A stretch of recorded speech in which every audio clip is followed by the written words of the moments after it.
Bom, então, boa noite a todos, né? São 8 horas e 5 minutos e o nosso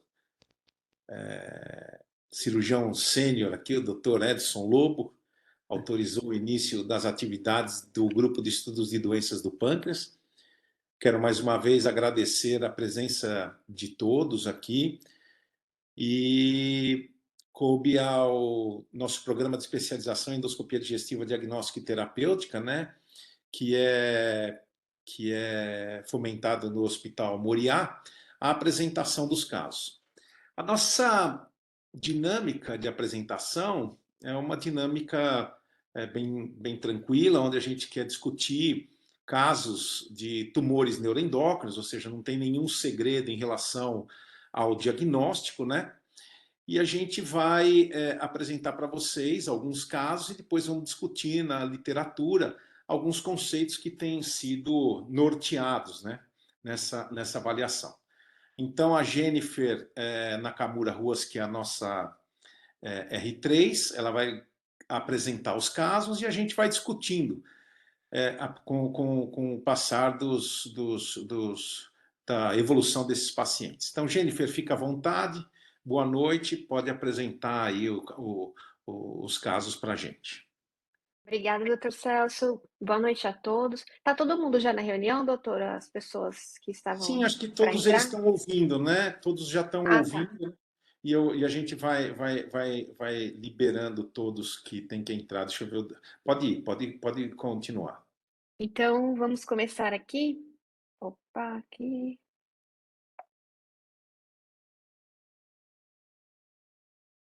Então, com o caso clínico, o primeiro caso clínico, trata-se de uma mulher com 52 anos de idade, com uma queixa de epigastralgia de moderada intensidade, que realizou uma endoscopia digestiva sem nenhuma alteração e um ultrassom de abdômen total com evidência de um cisto pancreático confirmado pela tomografia.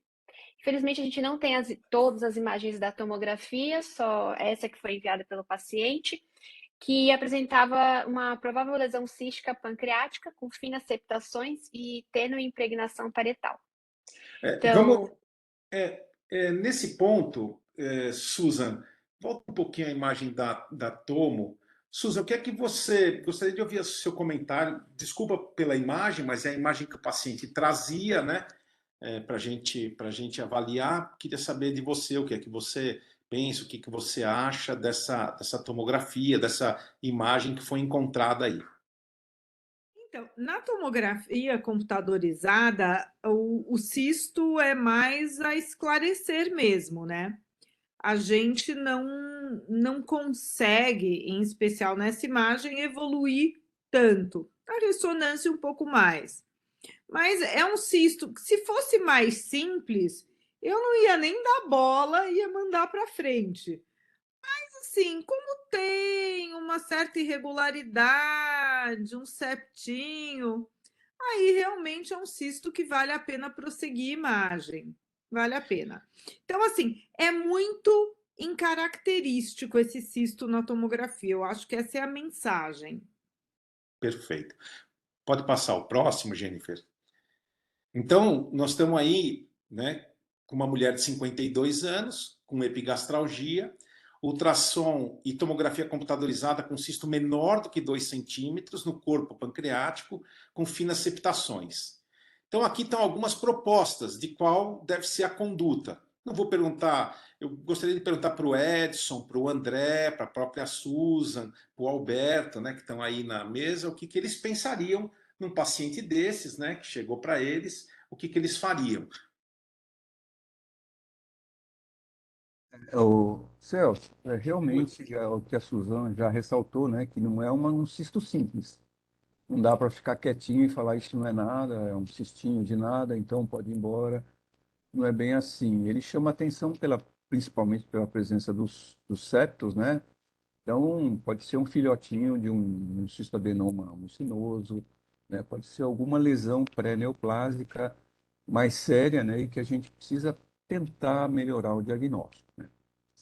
Eu acho que eu começaria com uma ressonância abdominal de 3T, CPRM, completa, né, com contraste, tudo isso, para ver se a gente consegue ter mais uma informação e depois deixaria os exames mais invasivos mais para frente um pouquinho. Perfeito. Alberto, André, Mesma opinião, mas eu acho que a ressonância, vamos ver o que vai aparecer, mas o B e o C se complementam, né? Muitas vezes. Na grande maioria da- dessa história de você fazer um exame de imagem e chegar com uma imagem cística, sendo cisto, a ressonância é o melhor exame de imagem, e aí, se ele indicar a necessidade de avaliação ecoendoscópica com necessidade de biópsia, avaliação do líquido, os exames vão se complementar, né? Então, acho que faz parte da propedêutica de imagem, propedêutica armada para avaliação adequada dos cistos, né? o Franz quer fazer algum comentário, Franz? Eu concordo também. Perfeito. Então vamos lá, Jennifer, pode passar. Então, aqui é a imagem da ressonância magnética. A gente consegue ver na janela de T2, né, a imagem cística. E foi, então, concluído como um cisto pancreático com paredes espessas. Sugestão de uma neoplasia cística mucinosa ou um tumor neuroendócrino pancreático. Susan, você quer fazer algum comentário? Vou Essa fazer. ressonância? Sim, o primeiro comentário que eu tenho a fazer é que, mesmo aquela tomografia ruim, essa lesão cresceu, né? Uhum. É evidente, eu não sei quanto tempo se passou, mas dava para perceber que antes você tinha tecido pancreático na face anterior e agora o cisto já chegou e já está lobulando. Ele tem realmente muita quantidade líquida dentro, por isso que nessa sequência T2 ele aparece muito branquinho. Mas a parede é extremamente espessa e o realce é bem significante. Então, de verdade, talvez eu trocasse, eu colocaria NET primeiro e mucinoso embaixo, pelo realce da parede, que é muito hipervascular. Perfeito, isso aí é importante, né? Pode continuar, Jennifer. E aí, gente, é o seguinte, então, agora a gente tem uma mulher de 52 anos, que tem uma queixa leve de epigastralgia, ultrassom TC ressonância com cisto de 1,6 centímetros pela ressonância no corpo do pâncreas, com finas septações e paredes espessadas. Então, agora, qual que é a conduta? Queria ouvir a opinião de todos vocês, se vocês vão fazer alguma coisa a mais ou não, ou já parte logo para um procedimento operatório, o que vocês fariam?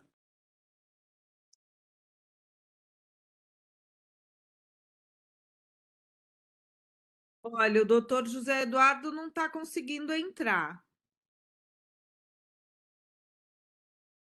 Eu vou pedir para ela dar uma orientada nele, tá? Então, o Alberto teve uma hora que ele ligou o microfone, queria saber o que ele pensa. Eu, eu acho que eu faria a ecoendo com a punção já, até para ver se não é nada muito diferente. Embora eu concordo com a Suzy, porque tem um realce da parede bastante significativo. Acho que não, a gente precisa esclarecer bem. Acho que já partiria para a punção ecoguiada. Celso, Oi? Alberto, mas as opções C e D são muito parecidas, mas o que muda aí é talvez uma agulha mais grossa, né, no item C, e uma agulha mais fina, que é a agulha fina no item D. Então, eu acho Exatamente. que Esse é um teria que conceito, né, de uma escolher, lesão né? pequena, uma lesão cística, né? A gente tentar usar alguma agulha que a gente consiga obter material, né, ou tecido da parede, né? Então, Certo. por isso que hoje a tendência é indicar alguma coisa que a gente consiga com aquisição tecidual mesmo. Celso, É eu inseparável. usaria a ecoendoscopia e o problema é teu, de aquela que a mulher vai usar. Porque quando eu for operar, eu que vou usar o fio que eu quiser e o material dele. Então, o problema é teu, não é meu, tá? Não, isso é uma verdade, mas é apenas para lembrar que, por exemplo, aqui a gente está lidando com muita gente que lida com pâncreas, né? Então, realmente, a gente sabe. Se vier um doente seu, a gente sabe, né? Agora, a gente tem que lembrar que nem sempre, né, todos os médicos têm esse conceito. E uma coisa é você avaliar histologia, que é o que é possível com aquisição tecidual. Outra coisa é avaliar citologia, que é o que é obtido com agulha fina, né? Então, por isso que eu acho que esse é um ponto importante, né? Que não é só um problema meu, não. Os médicos também têm que saber que existe essa possibilidade, né? E a gente perde muito na sensibilidade diagnóstica quando a gente não usa desse artifício. Por isso que eu coloquei aí para a gente apenas ter essa noção. Porque se você está Fazer um pensando em. comentário. Oi? Vou só fazer um comentário que é justamente esse ponto que o Celso levantou. Para quem faz imagem, eu, por exemplo, também faço mama, existe a PAF dos nódulos, né? Que é a punção por agulha fina, e existe a core biopsy ou a mamotomia. A mamotomia a gente faz com agulha de 9, né? É quase para tirar o nódulo inteiro. E antes, né, a PAF é quase tão boa quanto a core, quanto a mamotomia. E o médico acabava pedindo PAF, PAF, PAF, mastologista. E não era essa a verdade. Então, a PAF hoje está em desuso praticamente em mama. E eu acredito que em todas as coletas teciduais, a PAF não vai mais servir, não. Eu acho que ela vai ser trocada. Então, eu acho que também faz parte mesmo, porque o mastologista é que pede para a gente. Então, eu acho que tem que ter esse conceito novo. Muito Celso, obrigado pelos seus comentários, Suzy. Exatamente isso mesmo. Essa é a abordagem. Celso, Oi? eu não sei, tem patologista na sala? Não? Porque. Acho que não. Não. Infelizmente, eu convidei o Fila, mas o Fila não pôde vir porque ele está viajando, ele tá na Europa, Estou não foi possível. perguntando, porque Celso, parece que todo mundo concorda que isso é mais possivelmente um neuroendócrino cístico, né? E aí todo mundo vai querer depois, né, o KI67, vai querer o número de mitose, não sei mais o que, para tentar classificar melhor essa lesão. Então, eu acredito que a agulha fina não vai ter material suficiente para Nós todas. vamos passar. Boa pergunta, Edson. Pode continuar, Jennifer, pode continuar.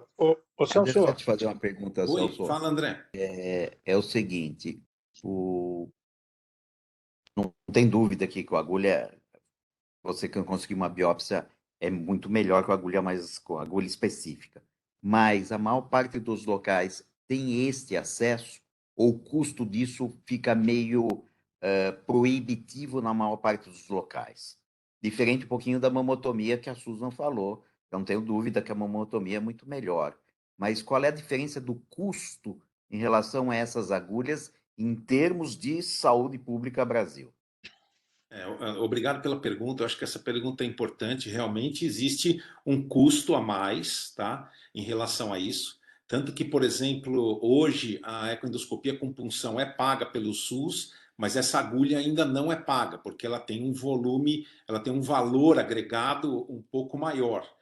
Mas com o passar do tempo e com os resultados que são extremamente gratificantes, né, principalmente para as lesões císticas, porque a gente sabe que nas lesões císticas a gente não tinha essa condição, né, de fazer esse diagnóstico, mas hoje a gente tem, por exemplo, de fazer o diagnóstico de IPMN, a gente tem a possibilidade de fazer o diagnóstico de cistadenoma seroso e também de lesões císticas neuroendócrinas, né? Então, realmente esse valor agregado tem aumentado e eu não duvido que nos próximos 2 anos isso já esteja completamente abarcado, né? Ou seja, vai entrar na rotina diária dos exames de endoscopia. Espero ter respondido sua pergunta, Alberto. ô Celso, posso te fazer uma pergunta aí? Marcelo, Ô, eu Marcelo, fala aí. tudo bem? eu acabei entrando um pouquinho, eu tive dificuldade para entrar aí, mas eu vi o finalzinho do comentário da Susan e aí eu queria confirmar. Não sei se você pode voltar a imagem lá. O que eu entendi Sim, é pode. que a Volta a hipótese, imagem, Jennifer. é um NET cístico ou um cistoadenoma mucinoso. É isso? Pela Exato. radiologista? Que ela, Susan, colocaria o cisto pancreático, o tumor neuroendócrino cístico à Uhum. frente. E realmente vendo a imagem aí, com esse espessamento da parede aí, é um cisto que preocupa, né? Não sei, eu fiquei um pouco em dúvida. Se esta biópsia, o que mudaria a biópsia a partir de agora? Se essa biópsia vier negativa, eventualmente até pelo local que funcionou, se este cisto, se esta lesão não seria cirúrgica de qualquer forma, ou o que mudaria na conduta a ecoendoscopia? Eu sei que você é um defensor e você tem uma experiência muito grande, mas queria entender um pouquinho o que mudaria se eu estou pensando num cistoadenoma mucinoso ou num Aqui, PNET então, cístico. mais alguns minutos nós vamos responder essa sua pergunta exatamente. Pode continuar, então. Já vamos Perfeito. responder. Pode continuar. Aí foi feito, então. Foi realizada a ecoendoscopia com aquisição tecidual, né? Na avaliação da lesão, ela apresentava o espessamento parietal, uma imagem anecoica, né? Com limites precisos, e uma suspeita de cistoadenoma até seroso pela imagem ecoendoscópica como um diagnóstico diferencial. Teve sangramento intracístico na punção, autolimitado. Também foi visto colesterolose e microcolecistolitíase na vesícula. E depois da ecoendoscopia, o paciente não apresentou nenhum evento adverso em até 7 dias do procedimento. No resultado da microhistologia, foi identificada uma neoplasia neuroendócrina bem diferenciada, com um padrão histológico de baixo grau, um arranjo pouco coeso, microacinar e linear, com ausência de atividade mitótica atípica e degeneração cística com poucos macrófagos. Não foram visualizadas necrose nem desmoplasia. Foi então realizada a imunistoquímica, que evidenciou na cromogranina e sinaptofisina positividade e um Ki67 de 1%. Aqui também a gente tem a imagem da hematoxilineosina com os núcleos hipercromáticos das células, né, sugerindo a neoplasia neuroendócrina bem compatível com a neoplasia neuroendócrina bem diferenciada grau 1 da classificação da OMS. Então, nesse caso, uma mulher de 50... Pode falar, Tarcísio, boa. Então, uma mulher, né, agora, uma mulher de 52 anos, com epigastralgia, ultrassom, tomografia e ressonância, com cisto de 1,5 centímetros no corpo pancreático, com finas septações e parede espessa. E aquisição tecidual, com cisto pancreático tipo tumor neuroendócrino, Ki67 menor do que 1%. Então, agora, a discussão, né, exatamente qual a conduta. Eu queria saber de vocês, o que é que vocês pensam. O Marcelo agora pode até fazer os comentários, né? A gente está respondendo a sua pergunta, né? Uma lesão bem pequena, que na verdade eu acho que cabe aí a discussão do que fazer. Lembro que esse caso tem sido acompanhado tanto por mim quanto por um cirurgião, né? Até esse momento, e aí a gente decidiu juntos o que a gente vai mostrar aqui, o que ficou com esse caso. Marcelo, se quiser fazer algum comentário, o Alberto, se quiser fazer um comentário. Esse é um caso realmente polêmico mesmo. Eu trouxe justamente para isso, que é uma questão de conduta, de conceitos que têm sido cada vez mais discutidos na literatura. Por isso que você trouxe, né, Celso? Porque esse aqui agora dá discussão para um dia agora. Porque Mas vamos ser rápido, Marcelo. Vamos ser pelo- rápido, porque tem mais dois que dá mais discussão ainda. Então, eu acho que tem espaço para qualquer uma dessas sugestões que você colocou aí, mas acho que ainda o que a gente tem de evidência para cistos maiores, para NETs acima de 1,2, 1,5, ele está aí no limite, mas principalmente pela localização, né, no corpo para a cauda, acho que a ressecção ainda é o tratamento de escolha para esses casos. mas não estaria errado, por exemplo, acho que está surgindo cada vez mais as terapias loco-regionais, como radiofrequência, eletroporação, né? Mas esses a gente ainda não sabe o resultado. Perfeito. Bom, Alguém tem mais algum comentário? Celso, Ademar, é o quer fazer algum seguinte. comentário? Oi. Ademar, boa noite, boa noite. O Ademar agora está com a gente aí.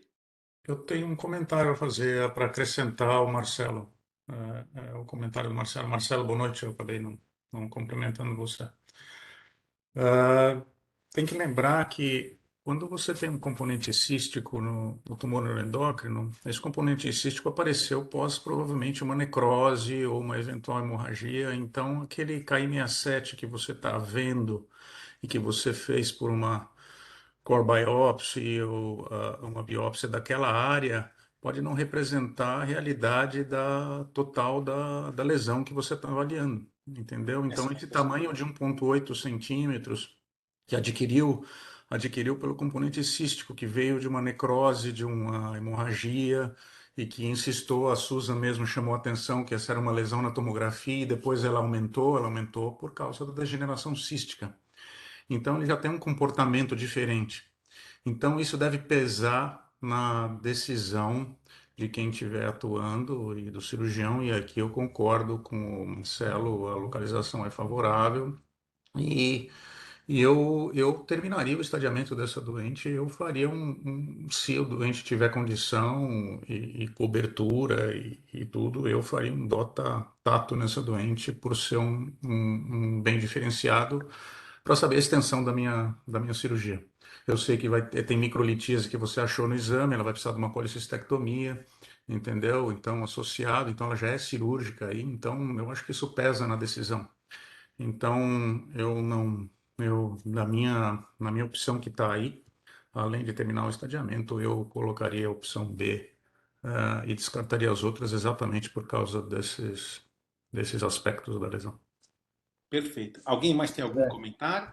Não, eu fiquei em André? dúvida sobre a Oi, Edson. realização do DOTA-TAT, que você falou, e em relação à extensão da ressecção, não entendi muito bem. Você Não, podia... porque você tem, Edson, às vezes você tem aí até de 8, né, já está descrito aí que você pode ter 8% às vezes de tumores menores aí, de 1,5 centímetro, com gânglio positivo, né? Entendeu? Eu quero saber se ele tem gânglio, se essa lesão, como ela tem um comportamento que tem uma degeneração cística, se o que eu estou vendo é realmente uma lesão tão benigna quanto ela parece ser um exame de ressonância ou ecoendoscopia, entendeu?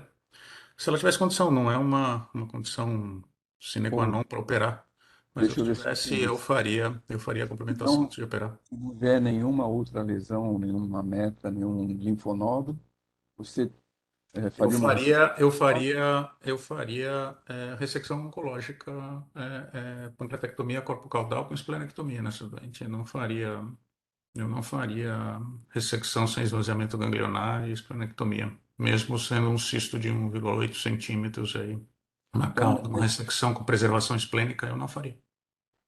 Para neuroendócrino eu não faria.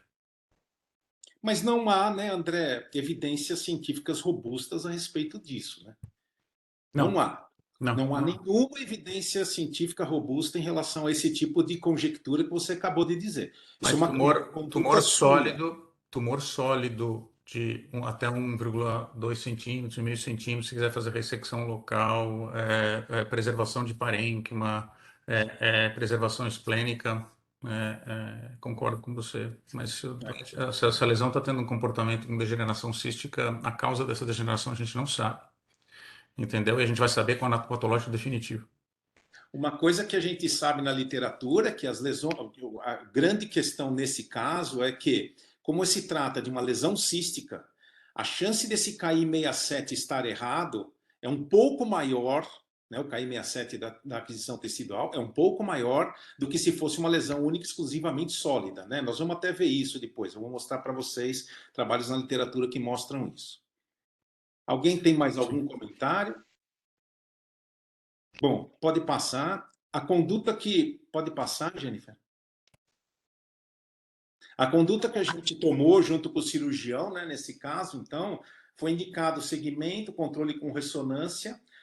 Há mais ou menos, acho que uma semana, essa paciente fez um PET-CT também, conforme o André falou, um PET-DOTA, né? E realmente não teve absolutamente nada, houve apenas uma marcação compatível com uma lesão neuroendócrina. Se a Susan quiser fazer algum comentário a respeito da conduta de fazer um PET-DOTA, se ela quiser fazer algum comentário, fique bem à vontade, mas não mostrou absolutamente nada além da marcação na região do corpo do pâncreas mesmo, como já havia sido identificado pela ressonância e a tomografia computadorizada.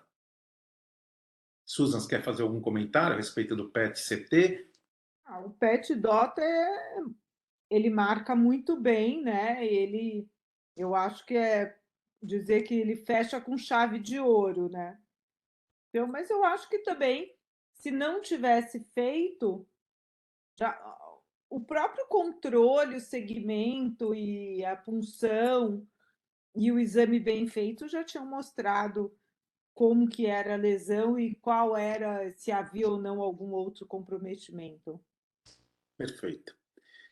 Vamos lá, Jennifer. Agora a gente vai apresentar mais um outro caso. Vamos lá. Então, o segundo caso da noite, uma mulher de 43 anos, assintomática, realizou um ultrassom no exame de durante um check-up que revelou um nódulo de 1,5 centímetros no corpo do pâncreas. Então, Apenas isso. Uma mulher que chegou para a gente dessa forma. 43 anos, assintomática, tinha um ultrassom que mostrava um check-up, que dizia que era um nódulo de 1,5 centímetros no corpo do pâncreas.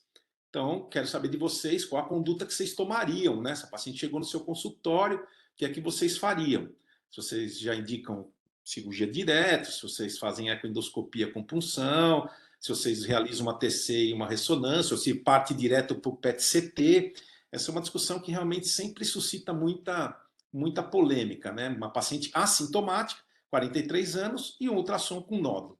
Queria ouvir a sua opinião aí, Edson, André, Franz.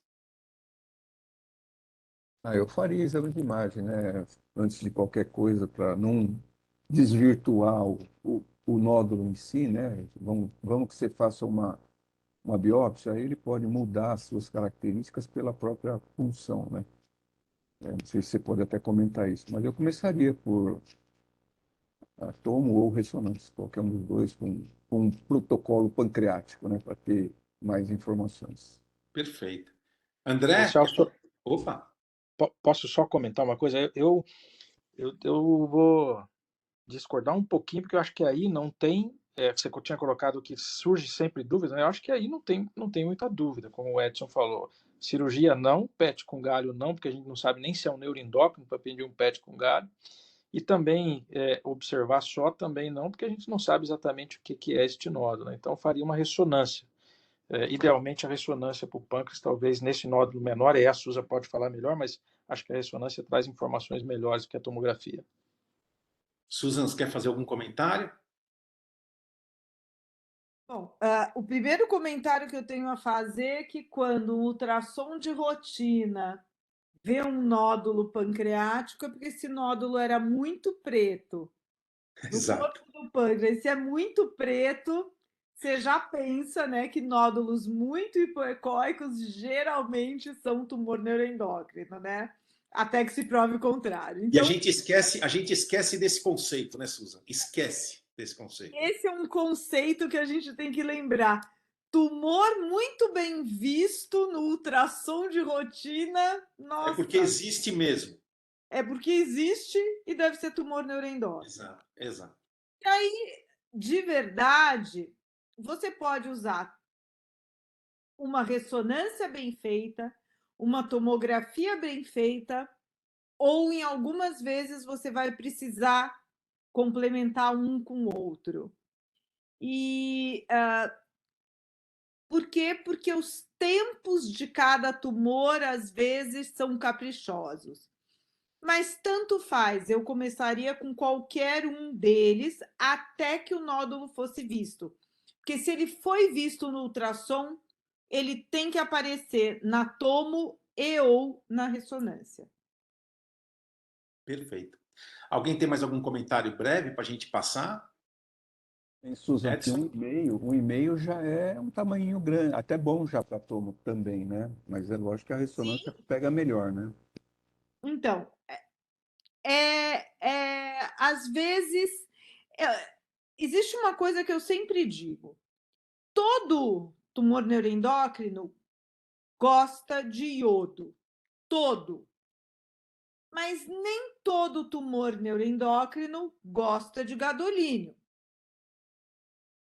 Todo tumor neuroendócrino ruim vai bem na difusão. Todo tumor neuroendócrino bom é muito hipervascularizado e você tem que acertar o timing das suas fases arteriais. Então, é assim, é como jogar xadrez o tumor neuroendócrino. Perfeito. Alguém tem mais algum comentário? Bom, então pode passar, pode ir. Susan, se você quiser comentar a tomografia, essa é a tomografia que foi feita. Então, olha só, a gente vê aqui na fase pré-contraste, tem essa imagenzinha que está marcada. Na fase com contraste, num corte sagital, dá para ver muito bem a bolinha, né? Muito bem. E aqui mostrando o axial passando, né? Olha só como dá para ver a bolinha. Será que tem mais bolinhas? Volta, volta, volta. Uma. Olha, não, é vaso. Então, tem uma bolinha muito bem vista, hipervascularizada, né? Como eu falei, tumor neuroendócrino gosta de iodo, mais do que de gadolínio, tem que acertar o timing dele, mas realmente, com essa característica, eu já falei tumor neuroendócrino por causa do ultrassom, mas isso aqui é um tumor neuroendócrino até que se prove o contrário. Mostra a ressonância agora, gente.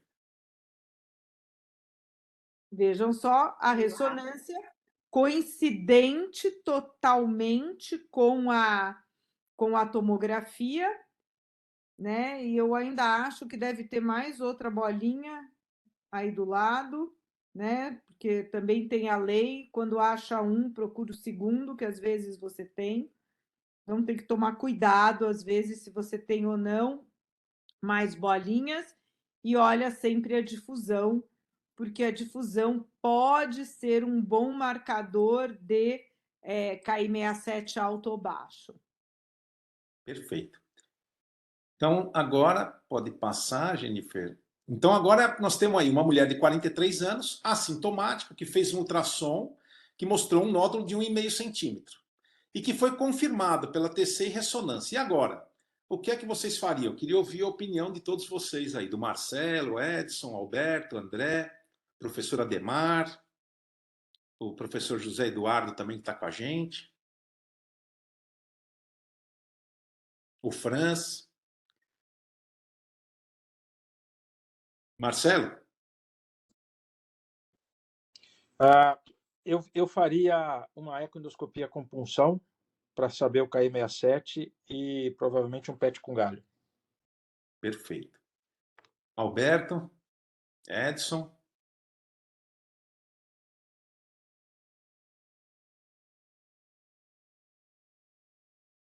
Bom, ninguém. André, quer fazer algum comentário? Eu acho que eu concordo com o Marcelo. Eu acho que essa doente está naquele diâmetro de lesão sólida, um aspecto aparentemente benigno, e você tem que confirmar para poder ratificar sua conduta. E você precisa do KI67 dessa doente para justificar a tua conduta de observação, né? Watch and wait. Essa doente tem um tempo longo e provavelmente tem uma doença benigna. E eu acho que se ela tem condição para fazer os dois, eu acho que é o gold standard para poder acompanhar com segurança uma doente em que você vai observar um neuroendócrino pancreático com um diâmetro que possibilite isso, né? E com características benignas. Então, você tem que confirmar essas características benignas que a imagem sugere. Então, acho Você que pediria nesse momento um PET DOTA antes da ecoendoscopia? não, eu faria a ecoendoscopia e PET DOTA aí. Você pode até perguntar para a Susan se interferiria, mas eu acho que interferiria no DOTA a biópsia antes do, do PET. Mas eu Susan, acho que com agulha fina, a não ser que você tivesse um azar e esse doente tivesse uma o pancreatite pós uma sangramento, né? biópsia. Alguma coisa. E aí vai atrapalhar o seu PET, né? Eu, Entendeu? eu, Então, eu preferiria fazer antes da biópsia, porque se né? sangrar muito, você vai gastar dinheiro à toa. É isso aí. Isso aí. Perfeito. Acho que Fazer tem um duas coisas aí, né, comentário André? que o Roberto Fala, já tinha Marcelo. falado. Pode falar. Desculpa. Não, Não, uma coisa que desculpa, o Roberto desculpa. já tinha falado no outro caso, né, que é o problema do custo desses exames para SUS, por exemplo, né? Então, o PET DOTA a gente não consegue nunca, né? Lá na escola, pelo menos. Eu acredito que em outros serviços públicos também seja de uma dificuldade muito grande conseguir. Então, o que que vocês fariam não tendo esse exame? Só a punção? Edson, o André, você quer responder? Ou o Marcelo, que falou a respeito do PET DOTA? E, além de tudo, nós temos uma pergunta aqui do pessoal que está nos assistindo. Qual que é a utilidade, nesse caso em especial, do PET-CT? Tem duas coisas aí que eu acho que é importante que a Suza comentou. Primeiro que a Suza sugeriu que possa haver outros nódulos, né? Outro nódulo, pelo menos. Então, acho que nesse contexto vale a pena. O PET, às vezes, identifica algum nódulo, ou uma captação mais ávida em algum outro ponto ali que é a dúvida da Susan. Em relação ao que a Susan falou, se o meu radiologista fala, olha, a imagem da ressonância da tomo é muito sugestiva de um bem diferenciado, porque às vezes dá para fazer isso pela tomo, pela ressonância, a sugestão, então eu já vou direto para o PET também, eu prefiro fazer antes da punção para não atrapalhar o PET, mas quando tem dúvida, eu faço a biópsia porque eu quero saber se é um bem diferenciado para fazer o PET, né? Porque às vezes é indiferenciado e o PET com galho não vai. Estou falando PET com galho, né? O PET com galho não vai captar. Vou te fazer uma pergunta simples, Marcelo. Você operaria um PET DOTA mostrando que tem um nódulo só? Você operaria baseado no PET DOTA essa paciente? Tá, boa pergunta, Celso. O que acontece se for um PET DOTA com um SUV muito expressivo, eu fico confortável para afirmar que é um nódulo único mesmo, né? O problema é que quando tem aquele PET DOTA com SUV intermediário, né? Quando eu tenho um SUV muito forte e capta só no nódulo, eu fico mais tranquilo. E que tem uma ressonância que me confirma isso, eu fico tranquilo. Perfeito. Pode passar então, Jennifer. Vamos lá. Olha aí. Realizamos o E agora? PET galho. Qual que é o SUV desse? É bem forte Não, aí, pelo jeito. nós não tivemos acesso, nós só tivemos acesso a essa imagem. Mas assim, o radiologista, acho que se eu não me engano era o radiologista do pessoal, acho que se eu não me engano era do Fleury, disse que era compatível com tumor neuroendócrino. Acho que a Suza pode falar aí. Ela muito Suzano provavelmente seria mais. muito provavelmente um SUV Nossa, bem alto aí. é muito alto. Se a gente comparar com o rim, né, assim, grosseiramente com baço, né, que são SUVs enlouquecidos, aí né, Bem alto. daquele do jeito que o diabo gosta, né? Então, é muito alto. Mas é assim, né, Suzano? Não dá pelo SUV classificar em G1, G2 ou G3, correto? Não. Tá, única e exclusivamente para dizer que é um tumor neuroendócrino e pronto, e ponto final. Exatamente. Perfeito. Então, Falar que ele é bem agora, então, Celso. Marcelo. Não, só para botar mais polêmica, Celso, tem um trabalho recente, acho que não dá mesmo, a gente não faz, né, não diferencia o grau só pelo PET, mas tem um trabalho recente, eu vou procurar aqui para ver se eu coloco no grupo, que justamente analisa isso e diz que quando quando o SUV é acima, se não me engano, de 22 ou 28, a sensibilidade é muito alta para ser um bem diferenciado. E ele termina a conclusão sugerindo que, nestes casos, não precisaria biópsia. Na prática, a gente não faz isso, né? Perfeito. Eu conheço esse trabalho, eu sei exatamente desse trabalho. Na verdade, quando eu não me lembro da característica do SUV, mas eu sei que quando ele é muito, quando ele ilumina demais, né, a chance de ser um. Mas a sensibilidade também não é tão alta, tá acima de 65%, porque eu me lembro disso, não mais do que isso também, né? Algum outro comentário, André, Alberto? Então pode continuar, então. Vamos lá, vamos ver o que aconteceu com esse caso. Aí Então, nós fizemos a eco, pode ir lá. para continuar a investigação, foi realizada uma ecoendoscopia com aquisição tecidual para avaliação do KI67.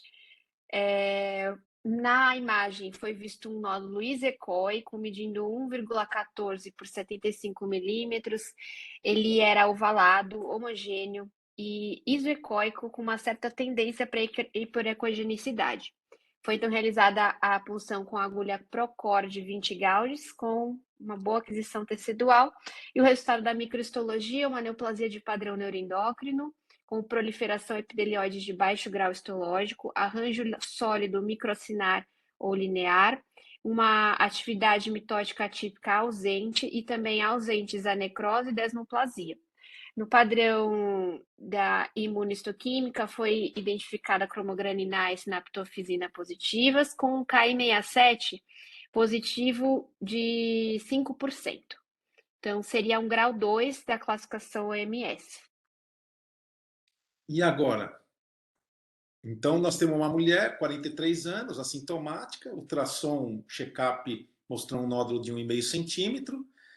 A eco foi confirmado pela TC ressonância PET-CT.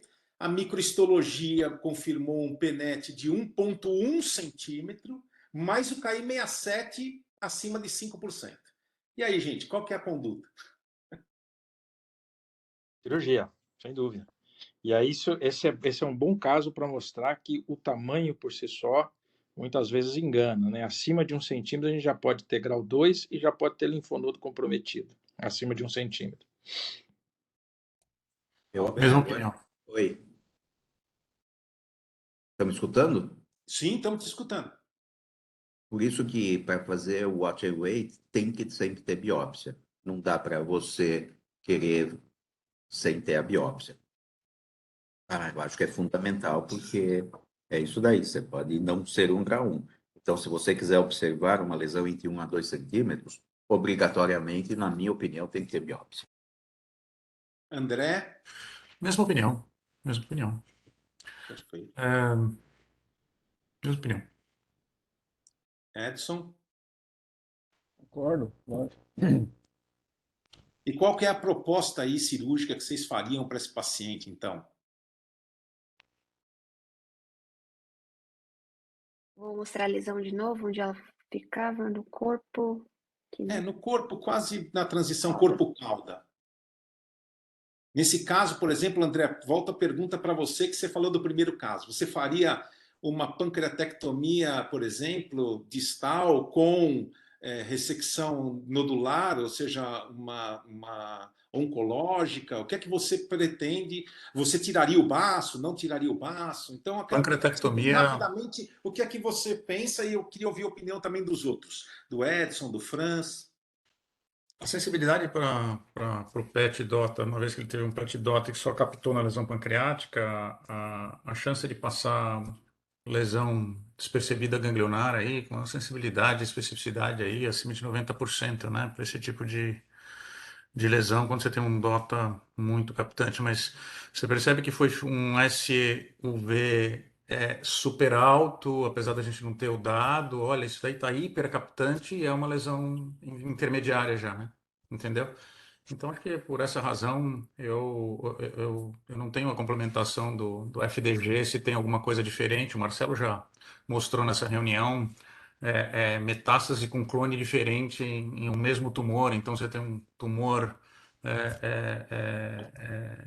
bem diferenciado, grande, com metástase indiferenciada, hepática, entendeu? Então, há muitos trabalhos que defendem a avaliação do neuroendócrino, o DOTA, você sempre complementar o FDG com o DOTA, para você exatamente aumentar a sua sensibilidade e especificidade para essas lesões. Então, o neuroendócrino é uma lesão capciosa e ela dissemina de maneira hematogênica e a gente pode estar sempre deixando lesão despercebida nesse tipo de doença. Então, eu faria essa cirurgia oncológica, vacinaria essa doente e 15 dias depois operaria, né, com pancreatectomia corpo-caudal, com esvaziamento ganglionar e esplenectomia, né? Eu faria cirurgia oncológica. Só uma pergunta, André. Quando você faz esse tipo de procedimento, você aumenta a morbidade desse procedimento ou não?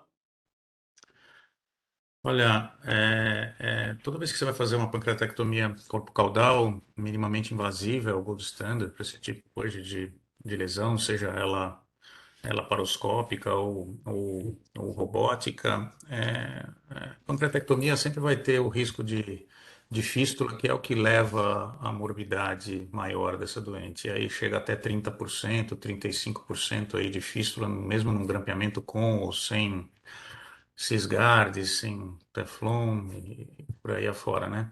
O esvaziamento ganglionar, a extensão da linfadenectomia para pancreatectomia corpo-caudal, se você tiver, você vai até na emergência da esplênica, tudo. Eu acho que em mãos experientes, eu acho que não mudaria a morbidade. Muitas vezes tem várias morbidades relacionadas a essa doença, né? A esse tipo de cirurgia. Trombose venosa, porto-mesentérica associada, sangramento, fístula pancreática, que é a mais frequente. A extensão da linfadenectomia, não. Às vezes, inclusive, se você parte para cirurgias poupadoras de parênquima, ou mesmo com preservação do baço, ela pode ser mais mórbida, com maior risco de sangramento, porque é mais delicado o isolamento do que fazer a esplenectomia associada e oncológica. Então, eu não tenho dúvida nesse tipo de lesão intermediária que eu faria cirurgia com uma esplenectomia nessa doente, não tenho dúvida nenhuma. Não pouparia o baço. E faria linfadenectomia padrão, standard para esse tipo de lesão. Perfeito. Alguém tem mais algum comentário a respeito de tudo isso que foi comentado? O Franz, o Edson, o próprio Marcelo? Celso, na verdade, assim, eu também, lógico, com essa biópsia, estaria indicada a pancreatectomia corpo-caudal com esplenectomia. Só que vale a pena lembrar que não estamos falando da regra, né? Não estamos falando de algo que todo mundo, ainda, pelo tamanho, por essas lesões, lógico, nesse caso daqui foi a biópsia que mudou a conduta. Mas normalmente, ainda quando aquelas condutas que são baseadas no tamanho, que ainda é a discussão, né? Aquilo que era 2 centímetros, cada vez está ficando mais longe. Lógico, entre 1,5 centímetro para cima é aquilo que de novo está surgindo as discussões e provavelmente eu acredito que com o tempo vai mudar. Embora tá tendo uma tendência agora falando de que o tamanho seria 1 centímetro, acima de 1 centímetro a tendência seria fazer uma cirurgia. Mas nesse caso daqui, uma lesão pequena, com esse KI67, indiscutível, indicaria pancreatectomia distal e não valeria a pena uma poupadora de parênquima pancreático porque está muito mais perto da cauda que do colo do pato. Perfeito. Algum comentário mais? Então, pode continuar, então, Jennifer. Então, Pode falar. Então, foi feita uma Então, pancreatectomia distal robótica, mas foi feita a preservação, isso foi uma opção do cirurgião. Então, aqui eu só botei esse vídeo para mostrar, né, como é que foi feito. Foi uma pancreatectomia, entre aspas, tranquila, né? Foi feita a remoção, foi feita uma dissecção bem anatômica, sangramento bem pequeno mesmo. Então, vocês vão ver aí os detalhes. Se alguém quiser fazer algum comentário, fica bem à vontade. Não cabe a mim aqui fazer comentário, né? E aí, pode passar. a peça E essa operatória operatória, pode e o resultado do anatomopatológico, né, da pancreatectomia distal com nódulos linfáticos, veio um tumor bem diferenciado, grau 1. O tamanho menor do que a gente tinha encontrado nos exames anteriores, de 0,8 por 0,7 centímetros. Foram vistos arranjos trabeculares, células com núcleos arredondados, basófilos e estroma hyalinizado, com índice mitótico nulo. A necrose tumoral foi ausente, também foram ausentes as invasões angiolinfática, peroneural, e foi visto uma hemorragia em organização na parede pancreática anterior. A margem da secção pancreática foi negativa e nenhum linfonodo foi positivo. O estadiamento anatomopatológico dessa lesão foi definido como T1 N0. Então, agora vocês estão Ele teve vendo, uma- né? Ela teve uma evolução pós-operatória excelente, só que a lesão era menor do que todos os exames, inclusive a ecoendoscopia mostraram, ou seja, a ecoendoscopia, entre aspas, foi aquela que mais se aproximou, mostrou de 1,1. Todos os outros exames, quer seja ressonância, quer seja tomo, quer seja o PET-CT, mostraram lesões maiores. E também a ecoendoscopia, na biópsia, falhou no KI67, né, no índice mitótico, que mostrou que era superior a 5 e, na verdade, ele era menor do que 5. Então, eu queria ouvir o comentário de vocês a respeito desse caso, né? Um caso bem polêmico em relação a tudo aquilo que a gente viu e a tudo aquilo que a gente discutiu, né? Celso, é você que tem que explicar para a gente isso, porque normalmente o contrário nessa mesma reunião, várias vezes, não foi uma, várias vezes, foi feita uma ecoendoscopia, biópsia, um KI67D1, só que a lesão era um pouco maior. E no anatomopatológico, o KI67 vem maior. Agora veio o contrário, né? Por que é isso? E sempre você falava, ah, não, é a falta de tecido, é por isso que aqui. Mas agora foi feito com uma agulha boa. Tirou. Por que? É você que tem que explicar para a gente. Na verdade, eu pedi explicação para quem de direito, né? Não sou nem eu, né? É o patologista. E o patologista diz que realmente existia essa possibilidade. E quando a gente vai na literatura, a gente vê também que, mesmo na citologia, existe a super, entre aspas, né, o over diagnosis, né? Ou seja, você pode, com o KI67, ter o overdiagnose em aproximadamente 30%. Vou mostrar depois para vocês, isso é uma possibilidade. Mesmo em lesões sólidas, onde você tem a melhor chance, né, de fazer. Agora, o que chama também bastante atenção é que era uma lesão única mesmo, e uma lesão menor do que 1 centímetro, né, que é o que mostra também nos dados da literatura. Né? Lesões menores do que 1 centímetro, a chance de ser G1 é de mais de 90%. Então, realmente é muito grande mesmo. E a chance de ter nódulo é praticamente zero. Né? É praticamente zero nesses casos menores do que 1 centímetro. Edson, você quer falar alguma coisa? Não, eu queria te perguntar, o KI67 na peça deu menor que 1 ou menor que 5? Não, deu nulo. Deu nulo, Nulo. né? É, Nulo. menor. E a ressecção não foi pretensamente oncológica, né? Porque veio um linfonodo só e não tirou o base, certo? Não, Foi não. uma ressecção local, né? Foi uma ressecção local. Essa discussão foi feita com o cirurgião, porque pena que ele não está aí para discutir, né, com a gente, mas na verdade essa discussão foi feita e ele achou desnecessário fazer esse tipo de ressecção, né, justamente porque não existe, entre aspas, comprovação na literatura de que nesses casos ela é efetiva. Como a lesão era pequena, menor do que 1,5 centímetro, então fez a opção única e exclusivamente de fazer uma ressecção local e com uma esplenectomia. Essa é uma atitude de Foi o mesmo cirurgia. Sou eu patologista? que vou explicar esse tipo de tratamento. Foi o mesmo patologista ou foram serviços diferentes? Foi o mesmo patologista. Então, ele não considerou o KI67 pré-operatório, né? Não, ele até fez meia-culpa. Não, mas deu certo, né? Por caminho errado, não sei se é errado, né? Mas deu certo, porque veio uma lesão totalmente Acho que é por isso que realmente ainda tem muito a que a gente aprender em relação às biópsias, né? Eu acho que apesar da biópsia ser segura, mostrar um bom caminho para a gente tem que aprender. Vamos apresentar o último caso? Pode passar o último caso, Jennifer? Ô, Celso, posso só. Oi, oi. Ô, desculpa, eu vou só comentar bem rapidinho. Para mim, esse caso é um caso um pouco anedótico, né? E talvez a gente não possa utilizá-lo para servir para condutas, né? Porque, assim, um paciente, temos que imaginar que a biópsia era um grau 2. Alguma coisa diferente aconteceu no meio do caminho. Um grau 2 que se opera e não faz o esvaziamento linfonodal, a gente sabe que esses pacientes têm uma incidência alta de comprometimento linfonodal, pensando num G2 com 5%. E, além disso, a longo prazo, esses pacientes têm uma porcentagem aí de 50% a 55% de desenvolver doença à distância.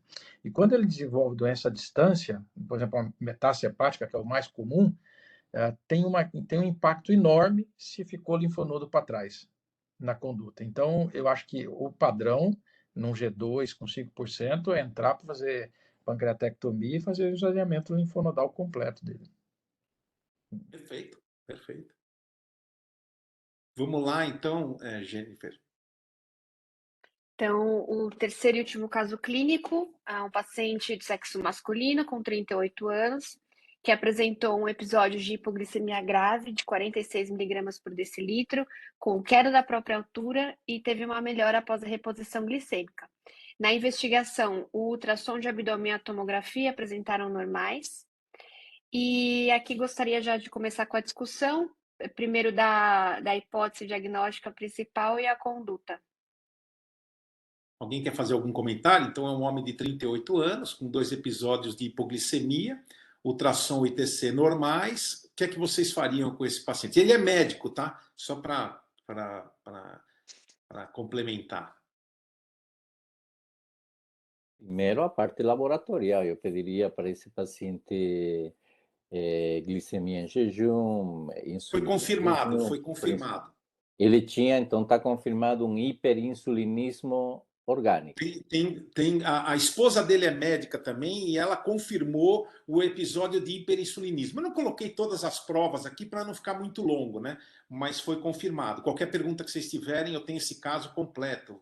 Não, porque aqui, porque, por exemplo, só hipoglicemia, 80% das hipoglicemias são hipoglicemias funcionais, não são orgânicas.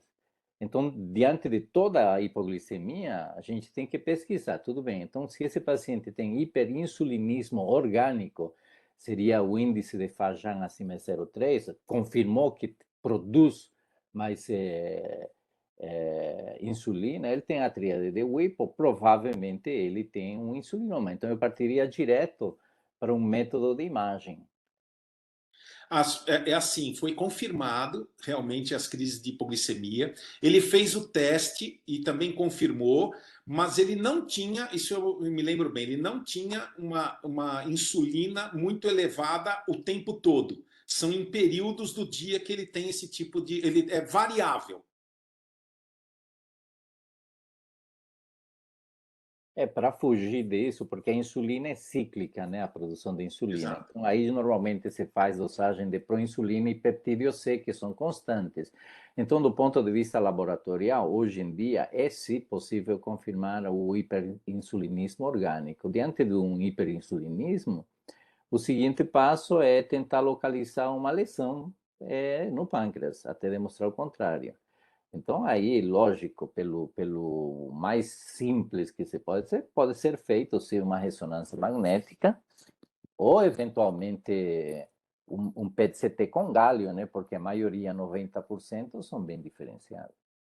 Perfeito. Pode continuar, gente. Aqui foi optado pela realização da ecoendoscopia, exatamente para tentar identificar a localização dessa lesão, né? Já supostamente um insulinoma pancreático. Já que é visto na literatura que 1 a 2% só apenas das lesões de insulinoma não estão no parênquima pancreático, e a ecoendoscopia é um exame muito sensível para a detecção dessas lesões. Então, foi encontrado um nódulo isocóico localizado na borda inferior da cabeça do pâncreas. Como ele já tinha sintomatologia e a suspeita de insulinoma, não foi realizada a biópsia nesse momento, já pensando numa prosseguimento ambulatorial seguinte. Existia uma, como eu Fez disse para também. vocês, só um momento, existia apenas a endocrinologista praticamente tinha firmado o diagnóstico de suspeita de insulinoma. E aí ela pediu diretamente para realizar, como já tinha uma TC em ultrassom normais, ela pediu para fazer uma ecoendoscopia. E a ecoendoscopia localizou esse nódulo que vocês estão vendo aí, um nódulo bem pequeno, né, de praticamente 1 centímetro por 0,96. Eu queria saber se vocês têm algum comentário, né, a respeito disso. Ah, e depois ele fez também uma outra ressonância. Pode passar. Celso, Na ressonância foi. Essa ressonância, inclusive, foi a própria Susan quem fez. Então, ela pode fazer mais comentários a respeito dessa ressonância. Desculpa, Susan, só tem essas imagens, tá? Celso, antes da Susan falar, na ecoendoscopia você tem distância de ducto pancreático principal, Sim, falou, estava mais ou menos a 0,4 centímetros do ducto pancreático principal, uma era lesão que estava uncinado. na região do processo uncinado, mais próximo da borda inferior do pâncreas, ou seja, a priori uma lesão muito pequena, porém bem evidente, né, na ecoendoscopia. Aí a Susan pode falar um pouquinho mais sobre a ressonância. ô Celso, Susan? Oi.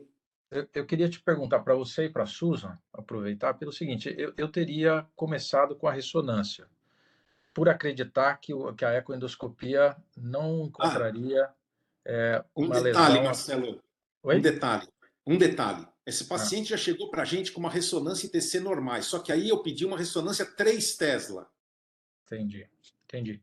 Não, eu só queria reforçar, assim, queria te escutar a Susan, se o caminho seria a ressonância primeiro ou a ecoendoscopia, pensando que essa lesão pudesse não estar na cabeça do pâncreas como estava, e aí ser um pouco mais difícil para a ecoendoscopia. Não sei se a Susan está aí, se ela está nos ouvindo. Oi. Celso. Não, tô aqui.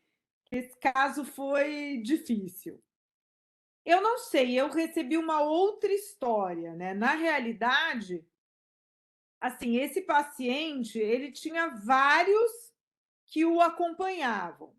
Eu, particularmente, conversei com a endocrinologista e a endocrinologista não acreditava que era insulinoma. Quem acreditava que era insulinoma era o cirurgião. A endócrino falou: não é insulinoma, Susan. E aí, o Celso tinha uma ecoendoscopia positiva com nódulo. Eu falei: dançou. Fiz a ressonância. E na ressonância, de verdade, eu fiquei muito em dúvida se existia ou não uma lesão. Não era branca no T2, não era muito hipervascularizada. E eu vou dizer, num exame de pilha, passaria como normal. Mas como eu sabia que ele tinha essa clínica e tinha uma ecoendoscopia com um nódulo isoecóico, que não é a coisa mais típica do TNE, mas era visível, então deveria existir o nódulo mesmo.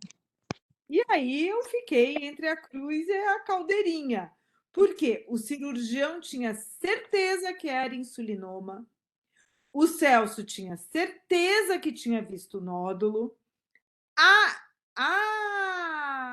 endocrinologista tinha certeza que não era, e eu estava com a espada na cabeça. E aí, eu posso continuar? Claro, pode terminar. Aí, com a espada na cabeça, eu falei: bom, preciso arrumar alguma maneira de negar a existência do nódulo e dizer: Celso, você está errado, azar o seu que não fez a punção na hora, que devia ter feito, viu o negócio, funciona, porque agora ficou, né, a bola comigo. Eu quero só falar uma coisa, Suzana. Eu não fiz a punção porque, como existia a certeza de que era um insulinoma, a esposa dele tinha feito as provas e tinha identificado. O meu papel era identificar o nódulo. Para que eu ia submeter o paciente a uma possível punção com chance de pancreatite? Então, eu identifiquei o nódulo e pronto, acabou. Então, eu ofereci, como era médico, marido de médica e era esmeralda positiva, eu falei assim, vamos fazer uma perfusão pancreática. Pode passar, peraí, acho que ela vai passar. Pode passar, pode passar. Tem Essa até daí. a doutora. Tá. Tem até sua voz aí, Susan. A gente faz uma perfusão pancreática, onde a gente 4 fases. Então, na realidade, eu uso 4 fases arteriais dentro da própria tomografia. Então, assim, não tem, é como eu falei, o tumor neuroendócrino, ele gosta de iodo, muito mais do que ele gosta de gadolínio. Ele vai aparecer em algum momento. Então, se você fizer uma perfusão mesmo, olha só o nódulo, dá para ver o nódulo. Na segunda e na terceira fase, você pega o nódulo. Na primeira fase arterial e na quarta fase arterial, ele não existe ou já foi embora.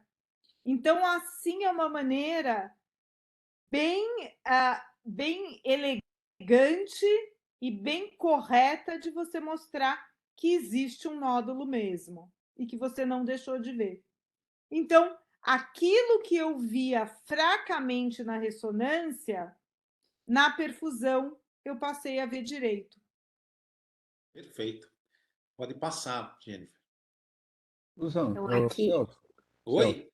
Susan poderia dar rapidamente um detalhe da técnica da perfusão pancreática? A perfusão pancreática ela é feita com cortes mais finos, uma dosagem de radiação mais baixa, é feita absolutamente dedicada ao pâncreas, e eu faço entre 4 a 5 fases simultâneas com uma injeção em bolo com uma veia bem, né, com um acesso bem bom, bem grosso. Então, eu faço com uma velocidade de injeção muito alta, acima de 4, entre 4 a 5. E aí você consegue ver. Então, cada passada dura, no máximo, 8 a 10 segundos. Então, eu faço o tempo arterial inteiro, de 15 a 20 até 55, que é um arterial tardio, antes do portal. Então, eu faço entre 4 a 5 aquisições. Essa última aquisição já tem quantos segundos? A imagem 4 aí, que você falou que não dá mais para ver. Exatamente. Essa é a mais tardia, né? Essa é a mais das arteriais, né? As arteriais, sim. Das arteriais.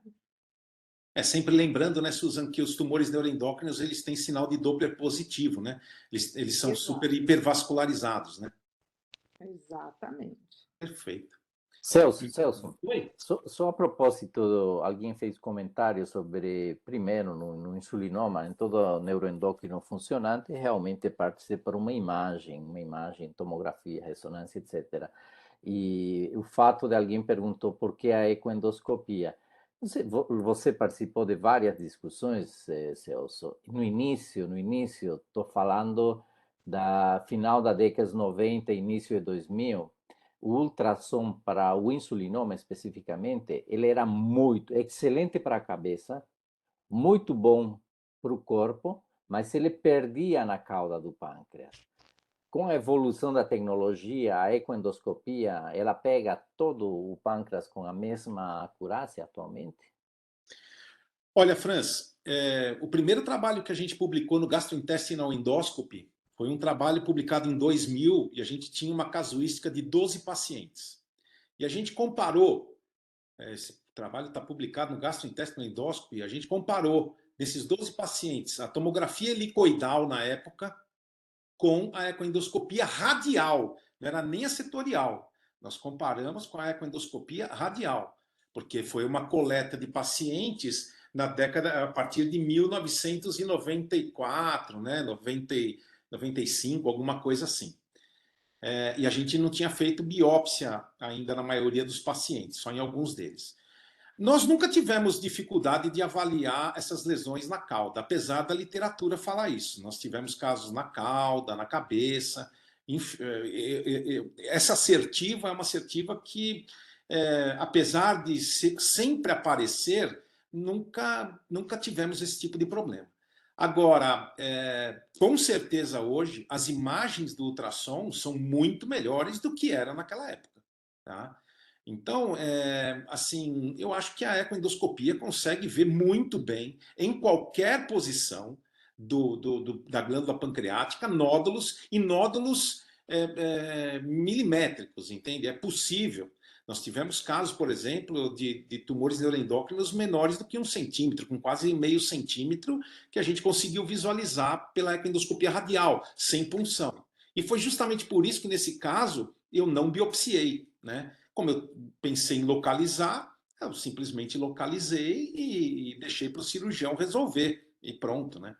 E outra coisa também, não é sempre que a ressonância atomo vê lesões como essa. Você vê que a Susan teve que usar de outro artifício para conseguir visualizar. Não é fácil, né? Principalmente os insulinomas. Sim, mas existe uma sequência bem determinada. Para o insulinoma deve ser o melhor estudado de todos os neuroendócrinos funcionantes, né? Porque é o mais comum. E existe uma sequência, né?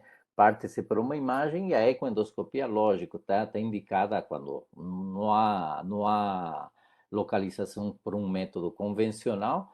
E essa nova ferramenta que a Susan está mostrando, um exame dinâmico, uma tomografia dinâmica, também não é algo que se fala com muita frequência. Estou falando hoje, inclusive hoje em dia, né? Exatamente. Dos 34 insulinomas que a gente tem, nenhum fez esse tipo de tecnologia. Por exemplo, essa sequência que foi feita pela Susan, né, e pela ecoendoscopia, ou seja, a ecoendoscopia confirmando e a Susan indo atrás procurar, é realmente uma sequência que demonstra que agora nós temos, por exemplo, 2 exames que mostram que tem o nódulo, né, ou seja, que o nódulo está lá. Então, realmente, eu acho que essa é uma sequência importante.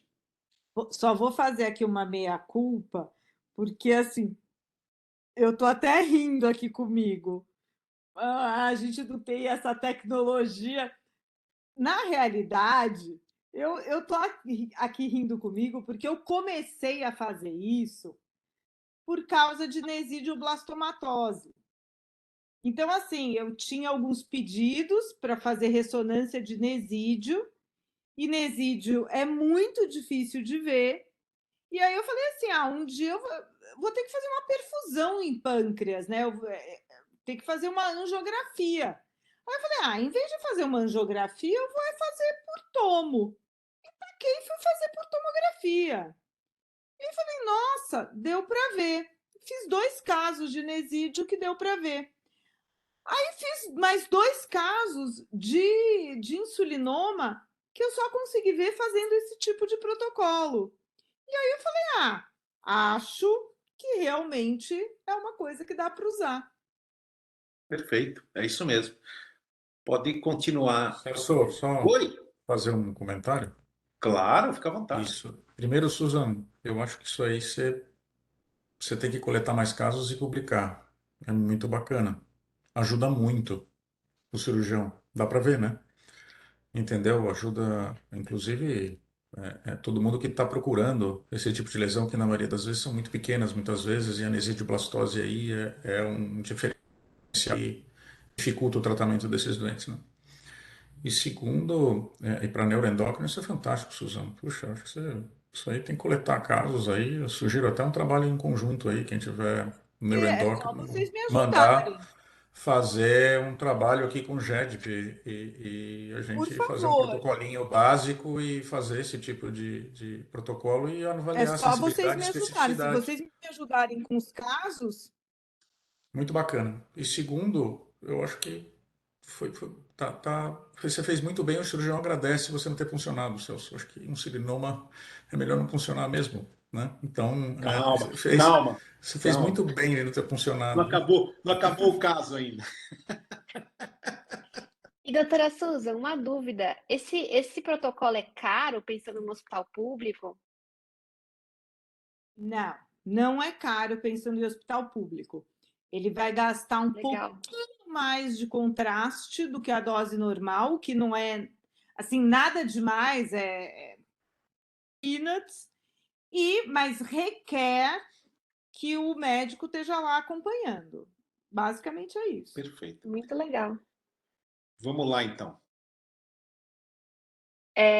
Foi também realizado nessa investigação, nesse momento, um PET-CT, que a gente infelizmente não tem as imagens para mostrar aqui, mas a impressão foi que não tinha, tinha-se uma ausência de lesões com aumento de expressão molecular de receptores de somatostatina suspeitas para o processo neoplásico, e a alteração descrita no processo ensinado nos exames de ressonância magnética em outro serviço não apresentou incremento de expressão de receptor de somatostatina neste exame.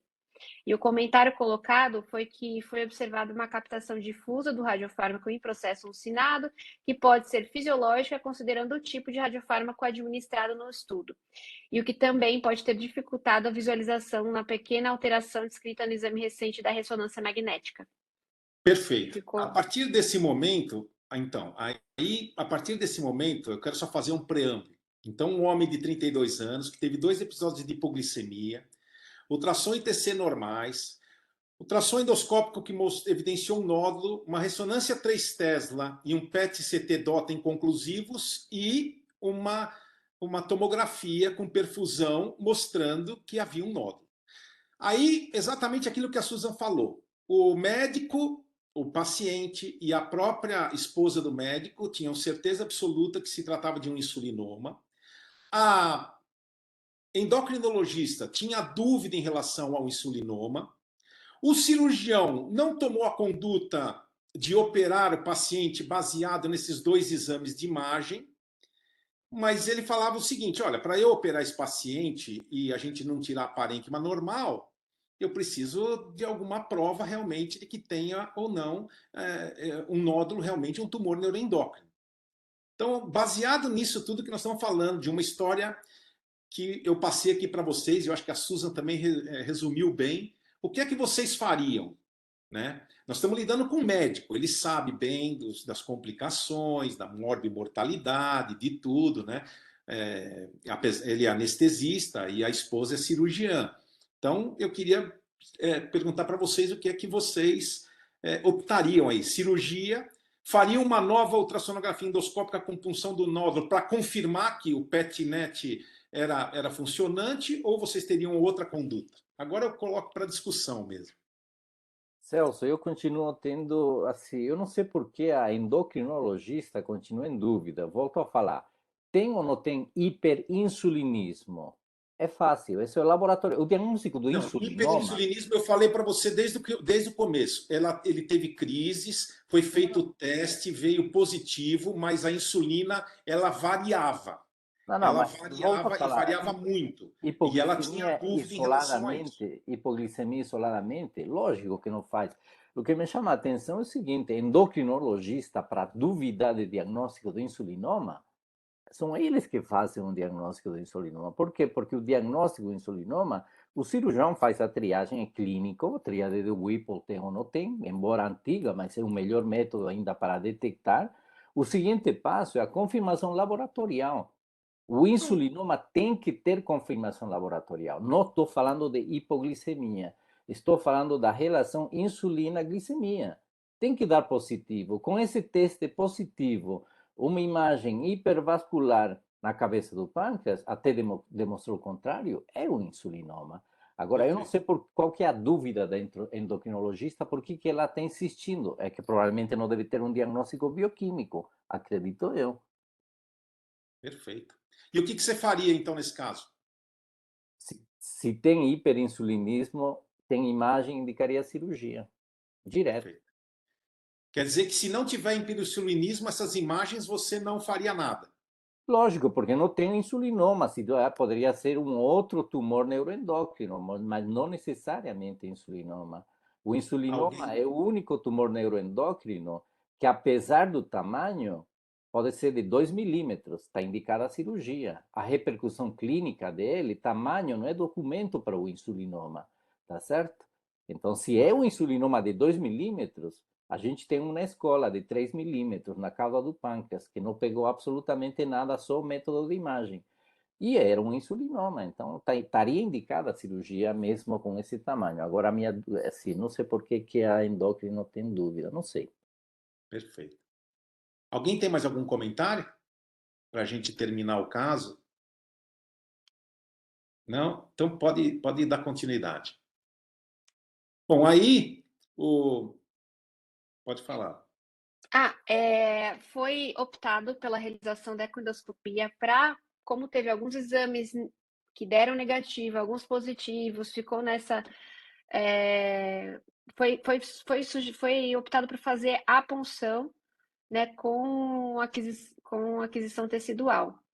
E na ecoendoscopia, então, foi vista uma área nodular, exoecóica de limites bem definidos, com realce perecóico periférico, e essa medindo 1,49 por 64 milímetros. O ducto pancreático principal era normal e media nos maiores eixos 0,3 centímetros, e ele estava distante a 0,4 centímetros da borda da lesão. Foi realizada, então, a punção aspirativa com uma agulha Procor de 20 Gauss. Aí aqui a gente tem o vídeo, né, mostrando a lesão. Dá para ver ela próxima, né, que é a artéria esplênica, que acompanha a borda superior pancreática e a lesão aqui na enferma. E aqui a lesão, né? Realizada a medida. Vou adiantar um pouco aqui. Ou então realizada a punção.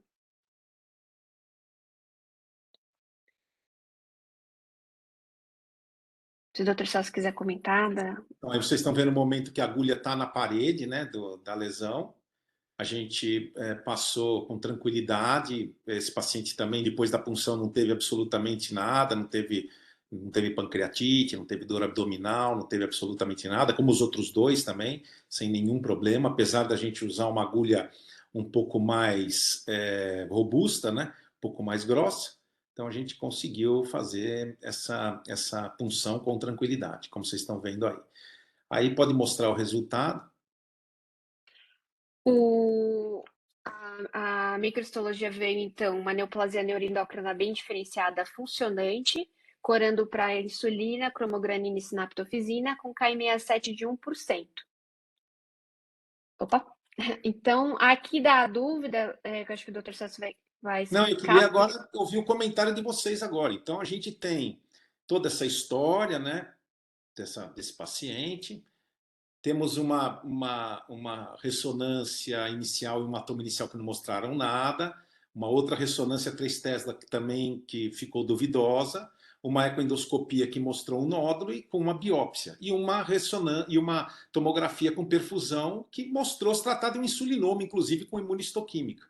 Então, agora eu queria saber qual que é a conduta que vocês tomariam com esse paciente, né, em relação a essa lesão. Celso, só para entrar de acordo com o Franz,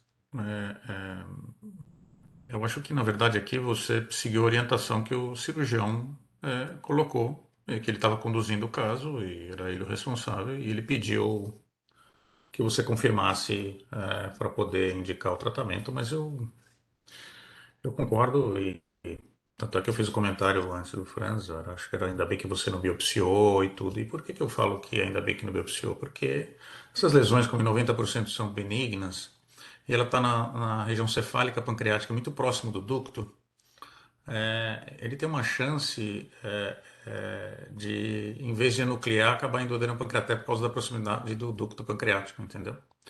E a punção, ela pode gerar, mesmo que não dê pancreatite, um processo inflamatório, uma hemorragia em volta e atrapalhar a dissecção e a proximidade, mesmo que delicada, você vai fazer minimamente invasiva. Eu proporia para essa doente uma enucleação robótica aí, desse insulinoma com ultrassom intraoperatório.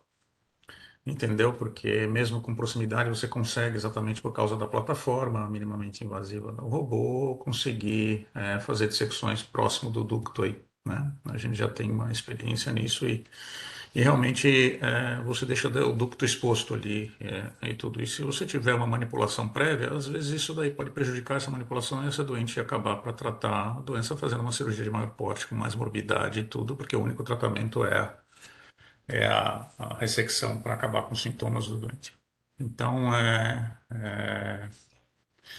eu não teria funcionado. Você já tinha confirmação pelo nódulo, você mesmo descreveu muito bem a ecoendoscopia previamente. Eu acho que você seguiu a orientação que o cirurgião que estava conduzindo queria, né? E quando Eu não tive nenhuma dúvida que se tratava de um insulinoma, nenhuma. Na primeira, então, na primeira, na primeira.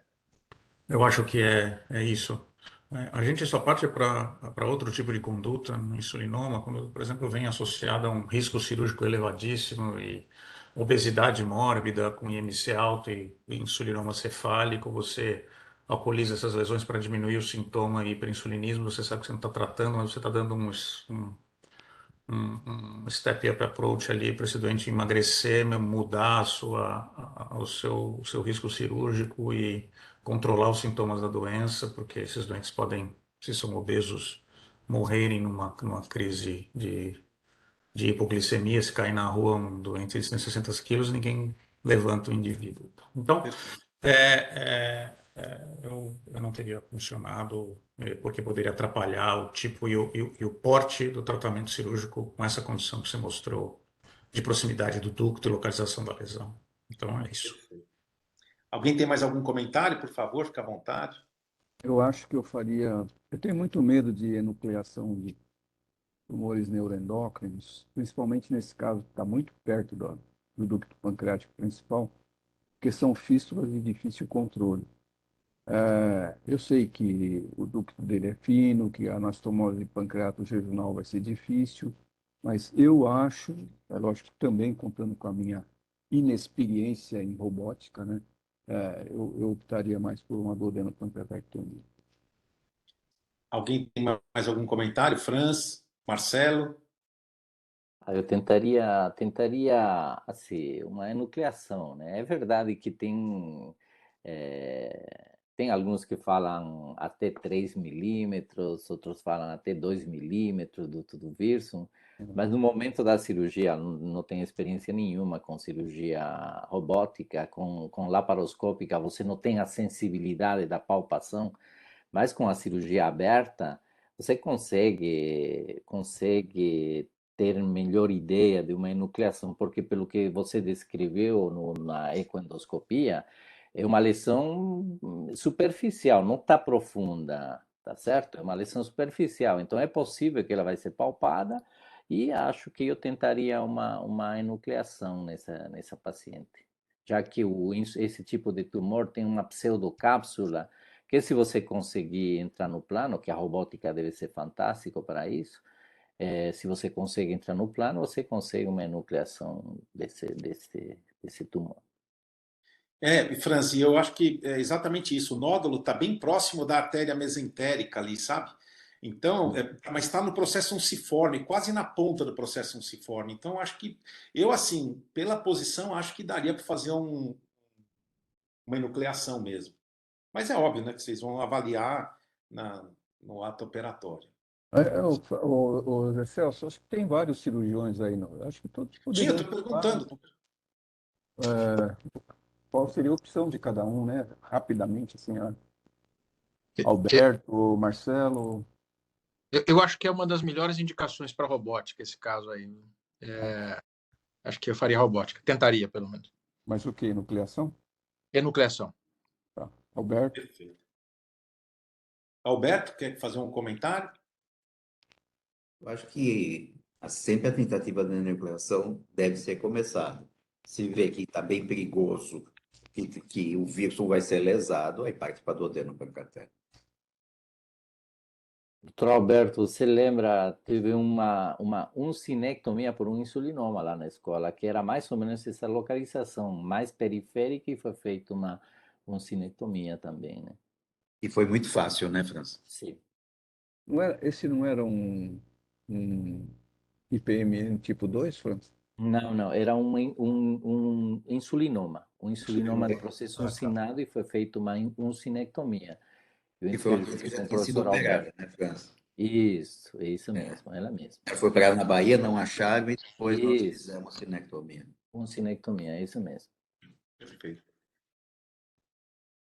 Bom, Alguém tem então, mais... Oi? era isso que eu ia perguntar? Se Alguém tem mais algum comentário? Bom, Edson, tem mais aí uns 10 minutinhos de uma revisão da literatura. Você quer que apresente? Você quer não. terminar? Fique bem à vontade. Dez O que foi feito nesse caso, Celso? O que foi feito? Então, nesse caso, o paciente, desculpa, nesse caso, o paciente ainda está muito em dúvida se opera ou não. E ele está pensando em fazer radiofrequência. Ele foi na literatura, conversou com muitas pessoas, muitos médicos, e eu realmente estou relutante em fazer radiofrequência, apesar de estar numa posição muito simples e muito fácil. Mas realmente é isso que ele. A cirurgia está indicada, tá? A cirurgia já está indicada, já foi. Depois desse anátomo patológico, não teve mais problema em relação à indicação da cirurgia. Mas ele está realmente muito preocupado em relação ao que pode acontecer, com a taxa de mortalidade do procedimento operatório. Ele é anestesista, né? Já viu muita duodenopancreatectomia e realmente aí ficou um pouco difícil. Ô Celso, você consegue botar a imagem de novo, rapidinho, se não atrapalhar muito? Claro, opa! Qual que você quer? A imagem da eco, a imagem Acho que da tomo fica mais fácil para a gente. Perfeito, tá aí. Uhum. Deixa correr, deixa correr. Qual que é a sua experiência com radiofrequência em lesões pancreáticas, Celso? A experiência que eu tenho é com alcoolização. Eu tenho uma experiência grande com alcoolização de lesões císticas, né? É um procedimento que funciona. Não há diferença entre a alcoolização e a radiofrequência. Você tem que posicionar a agulha no centro da lesão e permitir com que ocorra a liberação da energia para você queimar aquilo. É óbvio que já existem descrições na literatura a respeito disso, e é uma possibilidade, né, que eu estou realmente estudando, estou estudando junto com a família, porque o meu maior medo é desenvolver um quadro de pancreatite aguda. Nessa revisão que eu mostro para vocês depois, se vocês quiserem que a gente apresente, né, aí eu mostro para vocês quais são os resultados da literatura de centros onde tem feito com maior frequência esse tipo de procedimento. Uma coisa é certa, nessa nossa revisão, quando foi feito para insulinoma, o paciente realmente melhora muito, né? Melhora realmente muito em relação ao quadro clínico dele. Celso, Oi. Ademar, Oi, Ademar. tudo bem? Parabéns aí pelas Tudo. apresentações. Eu queria te fazer uma sugestão. A gente está aí quase 10 horas aí, chegando quase perto das 10, e que você pudesse pôr, então, essa revisão pelo WhatsApp ou pelo e-mail no grupo, não? Não sei se todos concordarem com isso, que a gente faz ótimos casos, parabéns, né? Acho que foi bastante ilustrativa aí a reunião e mostrou que a gente está aí sempre apanhando desses casos, né? Não é fácil, tá bom?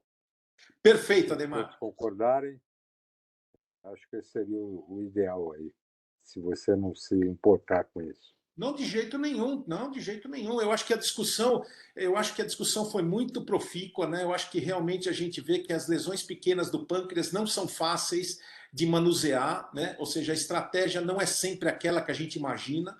Você vê que são 3 casos, 2 casos de tumor neuroendócrino não funcionante e 1 caso de tumor neuroendócrino funcionante. Um que foi operado e a priori, entre aspas, né, se tivesse uma resolutividade melhor ainda da própria punção, a gente não teria nem sequer operado, como no primeiro caso, né? Mostrando que também na literatura existe tanto o overdiagnosis como o underdiagnosis, né? Então, eu acho que foram casos bem elucidativos e casos muito difíceis, né, de manusear. Não sei se vocês também pensam da mesma forma. Principalmente quando o paciente é médico, né? Porque aí entra mais uma opinião. Mais 2, né? Ele e a Mais mulher. 2, ele e a mulher. Endocrinologista também, né? Também, né? Oi? Oi, doutora Ademar, não ouvi. Ele falou da endócrina. Endocrinologista também. Sim, com certeza. Bom, então eu deixo o doutor Ademar encerrar, fique bem à vontade, doutor Ademar, para encerrar a hora que o senhor desejar. Se alguém tiver mais algum comentário, fique à vontade.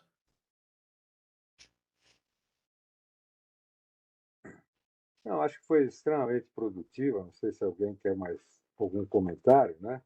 Você, por favor, coloque essa revisão. Eu acredito que esteja bastante atualizada, né, Celso? Para que a gente possa ter também o complemento, né? Mas valeu muito pela apresentação dos casos clínicos, essa técnica apresentada pela Susan, ela está instada e obrigada a publicar isso aí, né? Que acho que é um ganho importante.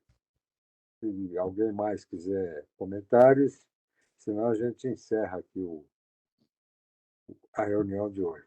Tá bom, gente? O que acha? Obrigado, Então tá bom. obrigado pela presença de todos André. aí. Oi? André está lá em Miami. Eu estou. Abraço. Até amanhã, doutora Ademar. Obrigado. Abraço a todos aí. Até mais. Tchau, Celso. Um grande abraço. Tchau. Parabéns. Tchau, Boa tchau. noite aí para Tchau. vocês. Boa noite a Boa noite, todos. boa noite. Tchau, Valeu. tchau. Super Boa bom. noite. Valeu. Tchau, Celso. Tchau, Franz.